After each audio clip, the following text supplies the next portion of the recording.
Tell us, have you come alone? Or did Viscount Julian accompany you? Wish to see Dandelion, Your Grace? Yes. I mean, no. Yes. But solely to tell him we regret. Yes, deeply regret rescinding the death sentence we so justly handed down upon him. If we could turn back time, we would make certain he sat in a tower till he rotted. No, we would ensure he was broken on the wheel, then drawn, hanged, and quartered.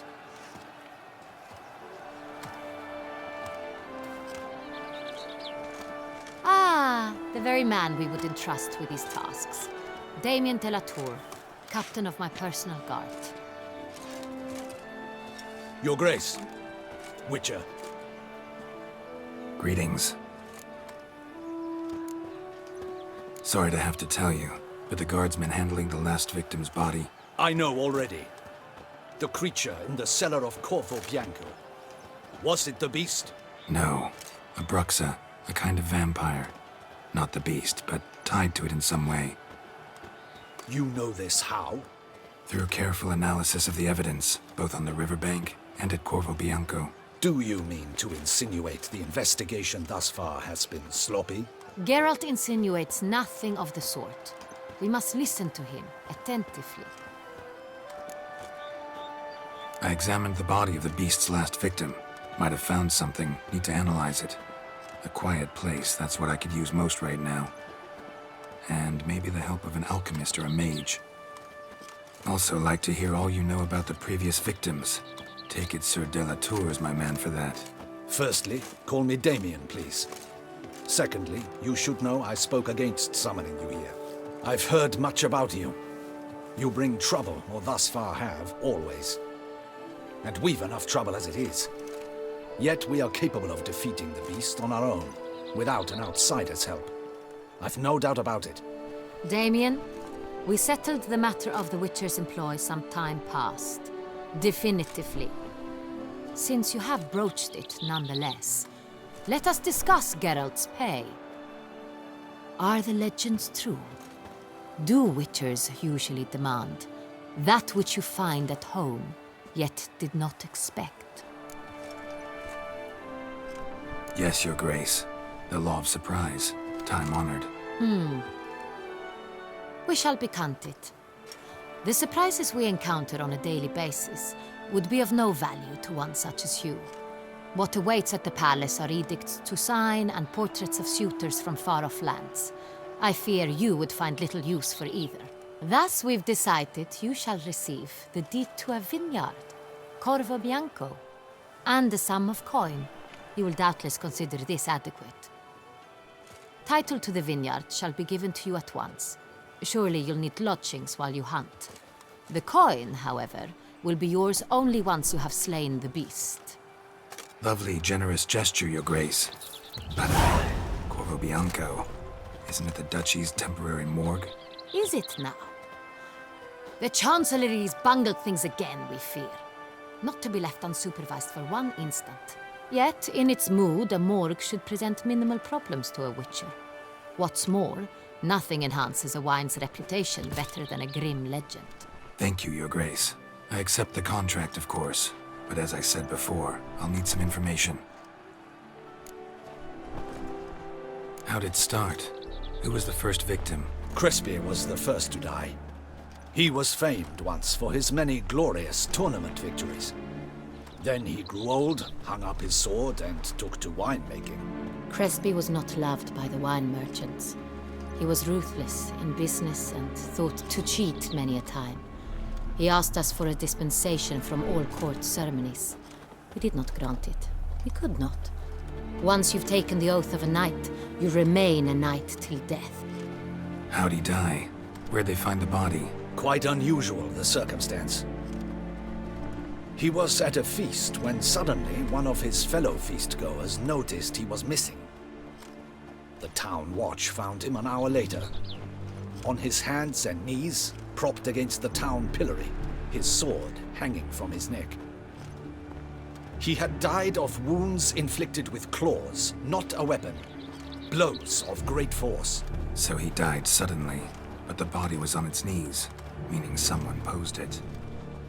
So it seems. Second murder. Tell me what you know. In the city, there are certain nooks. No one reasonable ventures there after dark.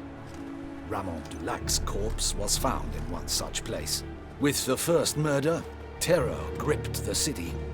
Its inhabitants grew wary, kept to safe areas. Consequently, news of the second victim came to us from a group of concerned cut-purses. Criminals fear the beast? Telling in a way. Take it you've excluded the possibility that Ramon died at the hands of these bandits. Do you believe me an amateur? Not hands, but claws killed Ramon Dulac. The wound was deep, clean. His body was found in the gutter, dressed in nightshirt and cap, a pillow placed under his head, and his sword replaced by a bed warmer. Ramon Dulac, a knight who but a dozen years past was an advisor to our father, the Duke. Someone went to a lot of trouble to make him look ridiculous. Maybe revenge was the motive. It's not out of the question. Dulac had shady dealings with the criminal underworld, but no one ever came forth with concrete proof of any misdoings. So, first two victims were knights, best years behind them. The same could be said of the third.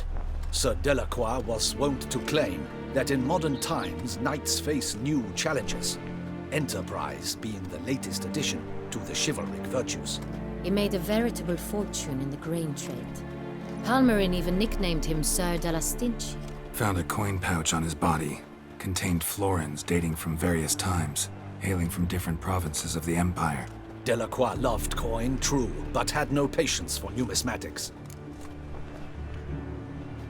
Lots of similarities between the victims.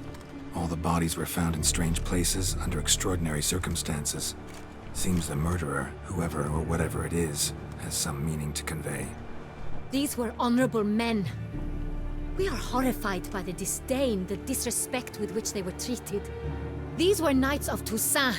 Blast it. Might be the point. From what you say, none was a model of virtue. Ever considered that's what the beast's trying to draw attention to? All the murdered men were knights who swore fealty to the 5 chivalric virtues. And even if the Knights of Toussaint swear fealty to what virtues exactly? honor, wisdom, generosity, valor, and compassion. 5 virtues. Why are they so important to your knights? Strange question. Your Grace, forgive me. I'm a foreigner trying to understand another land's customs. You are forgiven. According to legend, the virtues we cultivate were bestowed upon us by the Lady of the Lake. How we truly came to espouse them, none remember. In Toussaint, we believe men of low birth should be simple-hearted and obedient. We expect much more, however, of our knights. They are to be soldiers and courtiers, lords and servants. Thus, the need for clear moral guidelines. At the time of his dubbing, a knight vows to demonstrate throughout his life honor, wisdom, generosity, valor, and compassion. Beast seems to be pointing up moral decay, denouncing it. Victims were all humiliated. Might have been murdered to emphasize their lack of specific chivalric virtues. Honor compromised by the pillory. Wisdom by ridicule. Generosity by a coin pouch shoved down a throat. It seems to fit, true, though not perfectly. Can't discount the theory if it's on the lips of everyone in town. Say our reasoning's right. Next murder will be just as showy and denounce the victim's lack of the 4th virtue, valor. We can also assume that victim will be an elder knight. Let's think. At the moment, all the knights are either at the tourney grounds or in the palace gardens. Our annual hare hunt shall begin there shortly. Have you heard of the custom? Milton mentioned something. Seemed excited to prance around in a bunny costume. Not sure why. Hang on. Strange circumstances. A knight advanced in years. The famed cowardice of rabbits. Could it be that simple? Is Milton de Peyrac-Peyren the next victim? Milton also knew Delacroix. Told me so down by the river. Damien! To miss something so obvious. De Peyrac-Peyren, Crespi, Delacroix, and Delac formed a knightly team. It was years ago, but They were a team? they were close friends. tightly knit, and as such earned the trust of our father, the Duke. We often witnessed him turn to them with delicate matters. Later, their paths diverged. Unlikely to be a coincidence. Beast must know it too. It's a lead, I'm sure. Your Grace, we need to find Milton immediately. Rather problematic. You see, the garden entertainments are due to start, and he's disguised as the hare, hiding somewhere, waiting for some tipsy courtiers to find him. The hare's hiding place is a carefully guarded secret. We must call off the game, at once. First and foremost, we must remain calm. Damien, order the garden searched immediately, but discreetly. By no means can we disrupt the festivities. Panic will only incite the beast to strike sooner. And you, Witcher, follow me. My gardens, my night, I shall take the fall. A murder is out of the question. I will not allow it. Not near my palace. Horses? Ready our horses!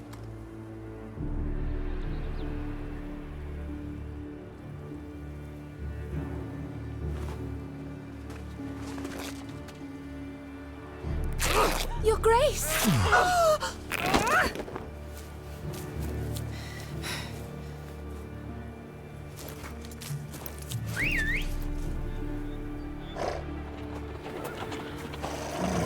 What the hell? Why, I should... Your Highness, I... Mind it doesn't get wrinkled.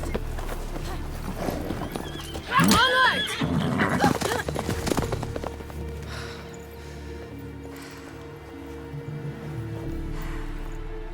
Hey! That is silk! Be careful! Give it to me!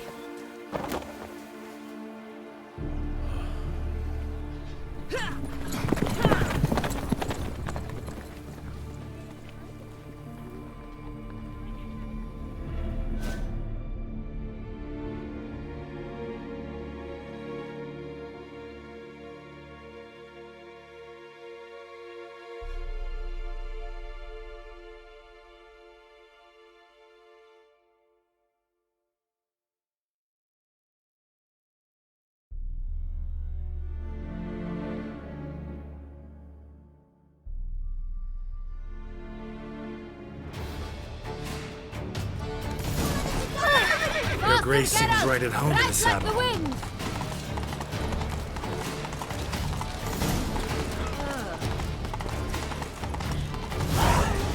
Clear a path! Clear the way, I said!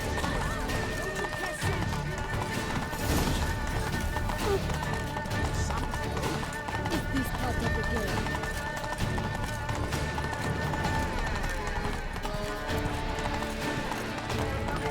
It's here! Just round the corner! Hurry! We must go to where the game is being held. The participants must find a unicorn's horn, a golden fish, and a phoenix egg. With these in hand, they can deduce where the hare, Milton, hides. Mean we need to find those things too? We've no other option, but time is of the essence, so we shall have to break the rules.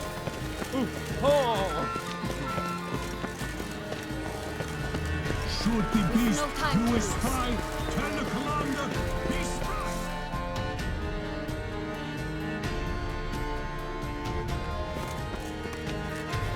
On second thought, through here.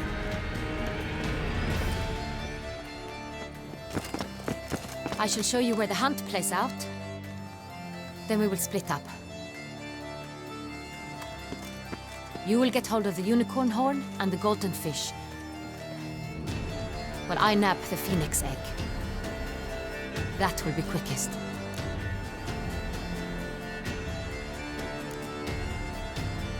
The unicorn. How do I catch it? It's terribly skittish, true, but I'm sure you will find a way to earn its trust. It runs around over there, look. Golden fish. Do I need a rod or a net? Please, Captain. It's not a real fish. Look there, towards the water. See the lights? The hunters are trying to hook the fish from boats. You must simply dive in and find it. The golden fish and the horn both contain things or clues that will help us find Milton. Once you have fish and horn, find me among the other phoenix egg hunters. All clear? Then let's get to it.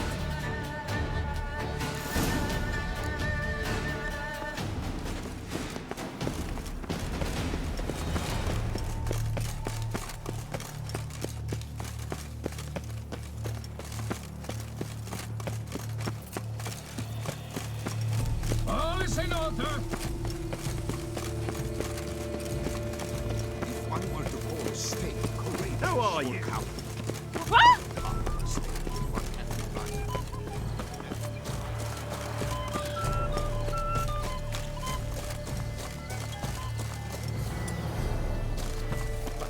This is no true unicorn.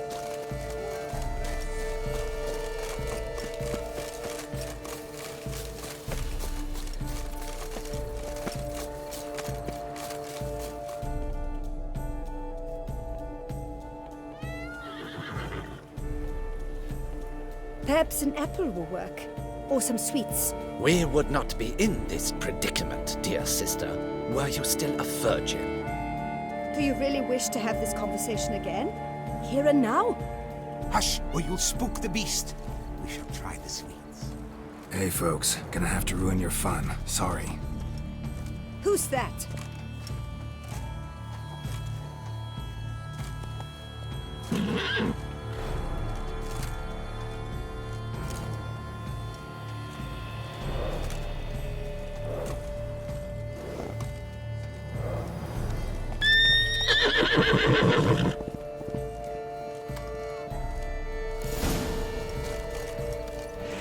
Come on, stay calm. Shh, calm down. Easy now.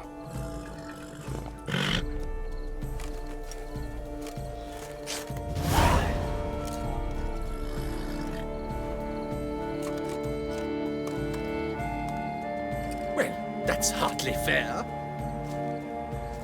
Flagrant cheating is what it is! Sirs, we must teach this scamp some proper sportsmanship.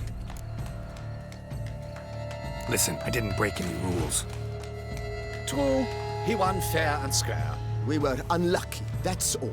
We must try to grab the next clue.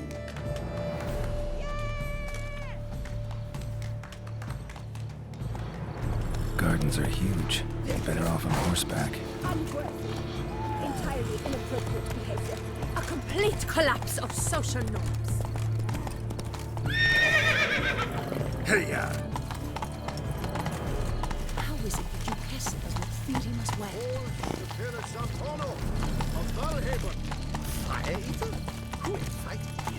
They say a great deal about you. Viva la fête! Golden fish should be easy to spot once I'm under.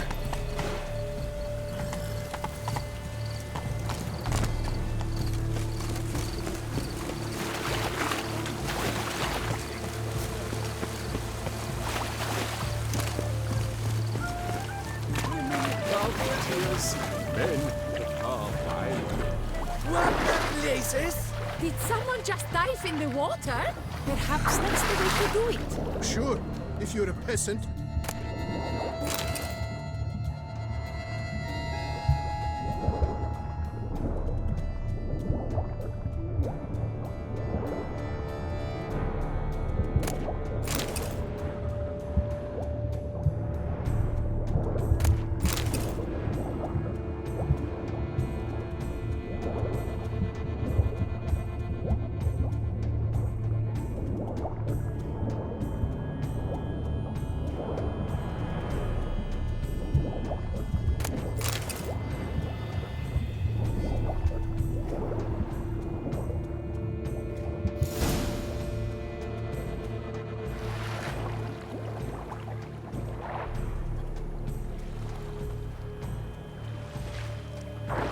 Hey, wait.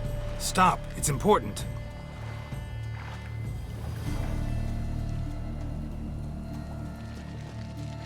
King Cormorant, sire, accept this offering we bring. Prithee cast upon us your merciful eye, and bear before us its secrets. As the moon is heavenly coursed up trace, in my domain I await that moment of grace, when a soul of good or ill repute brings me a gift, fitting tribute.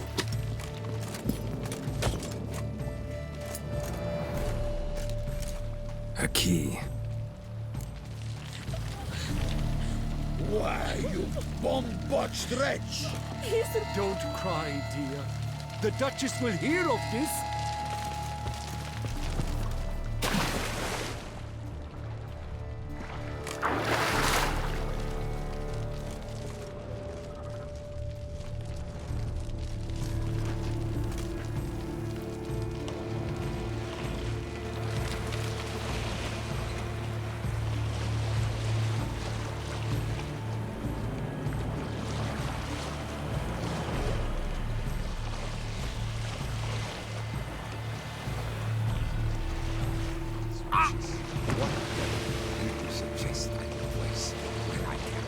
I shall tell you later.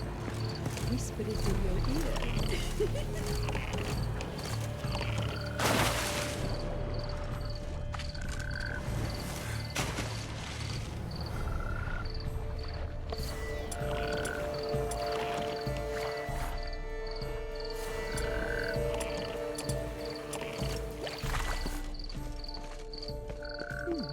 The light, it's positively useless. She can't possibly see a thing. What? Behold the leopard from faraway Zaricania. A predator wild, bloodthirsty, and ferocious. Beauty and grace embodied in murderous form, like nothing else. A splendid beast. So fierce.